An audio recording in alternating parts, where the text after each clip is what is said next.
Why, hello there. Today we are going to do the Pet Peeves Book Tag. Although some of these, I'm not sure if they are actually pet peeves, but we're going to get into it. This was originally created by Alan of Big Hard Books and Classics, and I will link them down below. Here we go. The first question is, do you use or read along with audiobooks? I do not read along with audiobooks. A lot of times if I'm listening to them, I am probably in a car driving, so there will be no reading and driving because that would be dangerous. If I'm at home, I'm probably either, I have a physical book or an ebook. Question number 2, do you utilize the library? I go to the library every single week because I am a maniac and I read a lot. So I get some books from the library, I get some from online, I get them from bookstores or at thrift stores, wherever I find a book that jumps out at me and calls my name and is like, Sin, you need me in your life. And I'm like, all right, get in here. Question number 3, do you DNF books?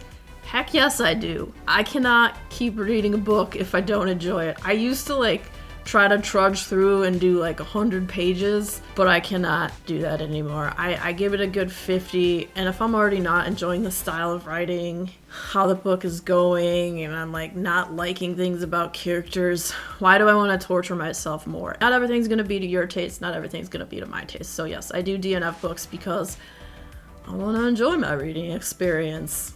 And sometimes not every book will be that experience for you or for me. So next question is, do you read multiple books at a time?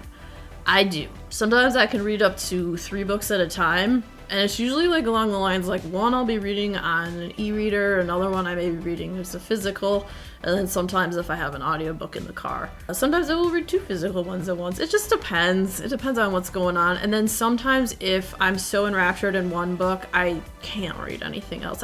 Brandon Sanderson has that effect on me. I just don't want to read anything else if I'm reading one of his books. Same with Josh Malerman. Next question. Do you make time or do you have a devoted time to read?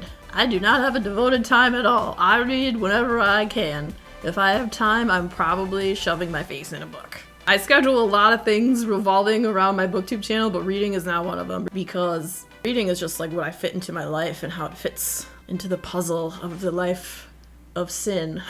All right, now this one's definitely a pet peeve. Do you dog ear books? I do not do that. I don't like to do that. And if you like to, that's fine. We are all different types of book people. Some people dog ear their books. I do not. I will use a bookmark wherever I have around. Honestly, one time I didn't have a bookmark and I threw a sock in there to mark my page. Maybe that's weird. Most of the time I have bookmarks, but I would rather put a sock in my book than dog ear it. That is it.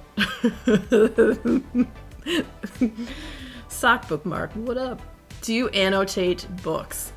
I do not. I never have. I've thought about it. I would like to try, I think, but usually I keep a notebook with me whenever I read and I make notes the whole time I'm reading, so if there's something I want to remember when I film a video about it, that it's all right there and it's good to go. In a way, maybe that's kind of annotating, but it's actual annotating if it's in the actual book with your little annotation strips and all that good stuff. The next question is, how do you feel about spoilers? Honestly, it's 50-50. Sometimes I care and sometimes I don't. Certain books, if it's been out for several years, not a big deal. It's on me for not getting to it eventually. And then obviously I'm not going to try to track down the spoilers on my own accord. And if there's something I'm going to watch, because spoilers, they apply to books or to movies or TV or whatever, I will avoid the internet if there's something popular that I want to avoid. They'll spoil something for me, but I'm very selective about my spoilers. So now this is the part where I'm supposed to tag people. I don't necessarily like to tag people because, you got a lot going on in your life outside of the booktube world. So if you do so feel inclined, consider yourself tagged. Do you like tag videos? If you do, the next video coming up will be another tag video for your viewing enjoyment. Also, if you had fun hanging out today, boop that like button, come back, see me again, and we'll talk about more bookish things and weird stuff.